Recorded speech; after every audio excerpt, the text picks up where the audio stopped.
Good morning, respected ma'am. I am Pujita Krishnan from Institute of Aeronautical Engineering, Autonomous, Dundigal, Hyderabad.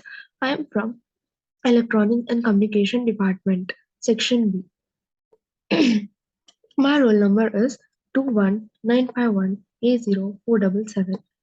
So today I would like to take the privilege to present my Tech Talk presentation on the topic FGPA architecture, principles and progression,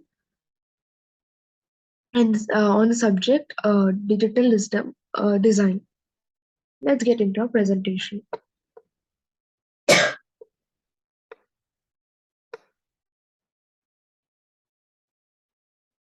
Well, before getting into our presentation, I would really like to thank my EC department for giving me this great and wonderful opportunity to do my presentation and present it in front of you, uh, as it not only helped me in gaining knowledge and about the subject and also present about the presentation. So thank you for giving me this great opportunity. So let us, my topic is FPGA. What is FPGA? Basically, FPGA is a field programmable gate array is known as FPGA. So if FPGA is a programmable logic gate device PLD with higher densities and capable of implementing different functions in a short period of time. It is known as FPGA. So this is the definition of FPGA. And then comes uh, topics covered. What are the topics that we cover in this presentation? FPGA overview, logic block, FPGA routing techniques, FPGA structural classifications, programming methodology, FPGA design flow. These are the topics to be covered in our presentation. So let's get into our presentation. Why do we need FPGA? Why do we need this FPGAs? It's full of integrated circuits. That is, it's divided into three types. That is, full custom ASICs, semi-custom ASICs, user programmable. User programmable is again divided into two types. That is PLD and FPGA. So this is how it's divided into. So this is the reason why we need FPGA in today's world, even in a world of integrated circuits. So this is how we know which way to go. ASICs, FPGAs. So let us know the differences between these both so that we would know which way to go. ASICs is having high performance, low power, low cost in high volumes. That is about ASICs.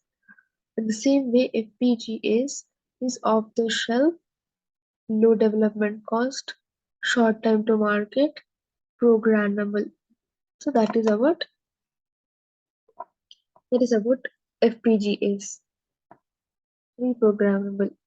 Programming methodology. Electrically programmable switches are used to program FPGA. Properties of programmable switch determine on resistance, parasitic capacitance, volatility, reprogrammability, size, etc. Various programming techniques are SRAM, SRAM programming technology, floating gate programming, anti-fuse programming methodology. So SRAM programming technology. Let us know about SRAM programming technology. Use static RAM cells to control pass gates or multiplexers. 1 equal to closed switch connection, 0 equal to open switch connection.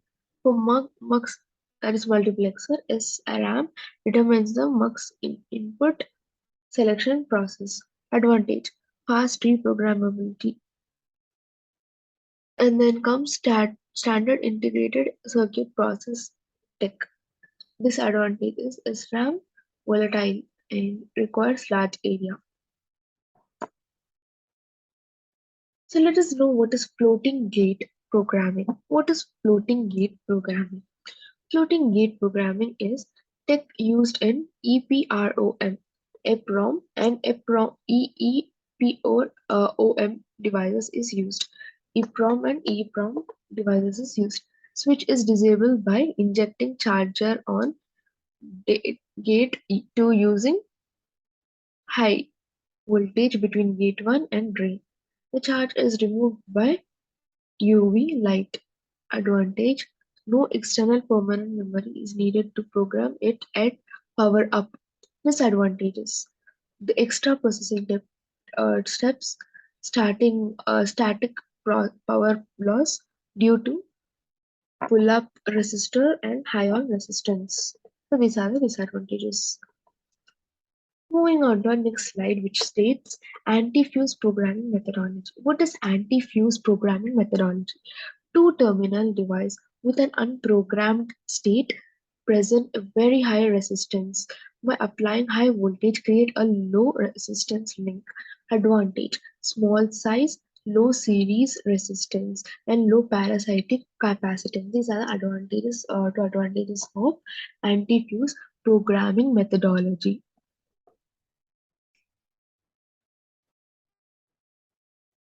Mm, This is about logic blocks. What are logic blocks and what is its purpose and how can it be implemented? So let us know that purpose of logic blocks are to implement combinational and sequential logic functions. Logic blocks can be implemented by transistor parries, basic small gates such as two input NANDs or exclusive ORs, multiplexers, lookup tables, uh, need a wide pan in and or structure. So let us go about logic gate architecture. Logic gate architecture. Logic block architecture. Granularity is the number of Boolean function a logic block can implement, the number of gates, transistors, total normalized area, number of inputs and outputs. According to granularity, two types of blocks are fine-grained logic block, coarse-grained logic block. So let us know what is fine-grained logic block. The cruise point FPGA. These transistors are interconnected. Logic block is implemented using transistor pair tiles. So this is a figure which shows us the transistor pair tiles in cross point FPGA and programmed cross point FPGA for logic function F equal to AB plus C. So this is what it is. Let us know about Plessey FPGA. This is the second one. Two input NAND gate forms basic building block. In this figure, in the figure 7, you will find that the Plessey logic block is drawn in such a way. 8 interconnected lines, 8 to 2 multiplexer again is connected to a NOT gate, and then uh, it is connected to a latch and configuration to RAM. It's connected to NAND gate. Then comes the fine grain. What are the advantages and disadvantages of a fine grain? Advantages of a fine grain are blocks are fully utilized. Disadvantages of a fine grain are require large number of wires, segments, and programmable switches so that it is costly in delay and area size. Coarse grain logic blocks. Many types exist according to implementations. Multiplexer-based and lookup table-based are most common. The Xilinx logic block (SRM) function as an LUT address line of SRM to as input. Output of SRM gives the logic output. K input logic function equal to 2 bar K into 1 size SRAM. This is the diagram which shows 4 input lookup table. So lookup table is LUT for lookup input lookup table where inputs are given in the logic block and FF through and then latch, it is connected to a latch set by configuration bit stream, and then we get the output as -1 to 0, -1 0. Advantages of this are high functionality. K inputs logic block can be implemented in a number of ways. Disadvantages are large number of memory cells required if input is large. Second one is about Ultra logic block. Wide fan in, up to 100 input and gate fed into OR gate with 3 to 8 inputs and outputs. Advantages. Let us know what are the advantages of ultra logic blocks.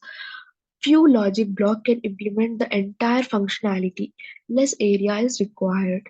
Disadvantages is if inputs are less and usage density of block will be low, that is the advantage. And then the second advantage is pull-up devices consume static power.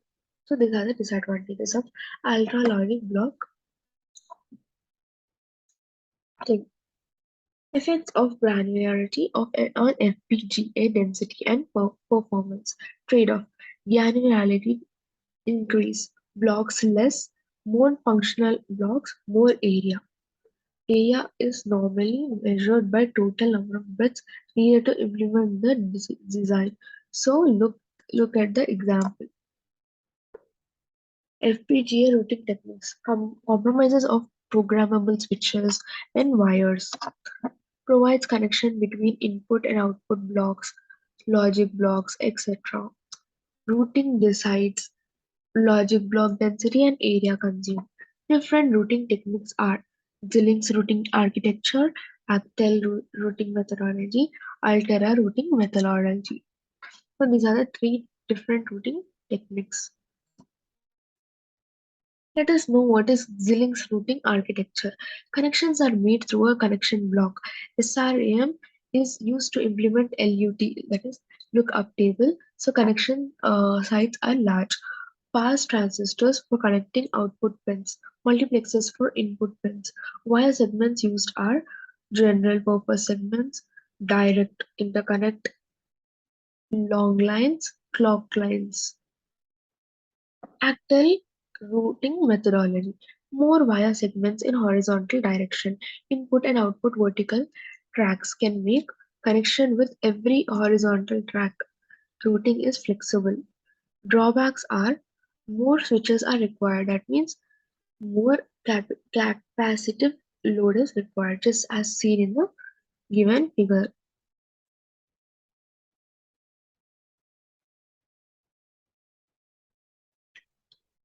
This is the figure of the Actel routing methodology, output segment and anti-house and clock track, vertical track, input segment and wiring segment.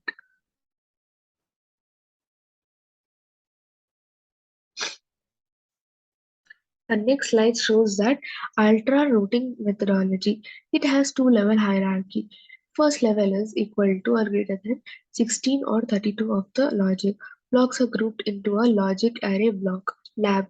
Connections are formed using EPROM. EPROM. Second level is greater than. Labs are interconnected using programmable interconnect array. LPLA. Architecture of FPGA. Architecture of FPGA is very simple than other programming devices. Elements of FPGA are basic elements are configurable logic blocks, configurable input-output blocks, two-layer metal networks of vertical and horizontal lines for interconnecting the CLBS and FPGAs programmable interconnected. A simple modern architecture of FPGA is shown as below. Input and output block. This is the logic blocks and this is the programmable interconnects. This is the simple of modern architecture of FPGA figure. FPGA with different packages. So 100 pin TQFP package, 240 pin PQFP package, 1508 pin BGA package. So these all are the package of different kind of ultras pins. So why is FPGA better? Let us conclude with this kind of slide. Okay, why is FPGA better? FPGA programming is better because it's FPGA programmed using electrically programmable switches. Routing architectures are complex. Logic is implemented using multiple levels of lower fan-in gates, shorter time to market, ability to reprogram in the field to fix bugs, lower non-recurring engineering costs. Then I would, this is the end of my presentation, ma'am. Thank you so much for listening to my presentation uh, patiently. I hope you like my presentation, ma'am. Thank you once again for giving me this great opportunity.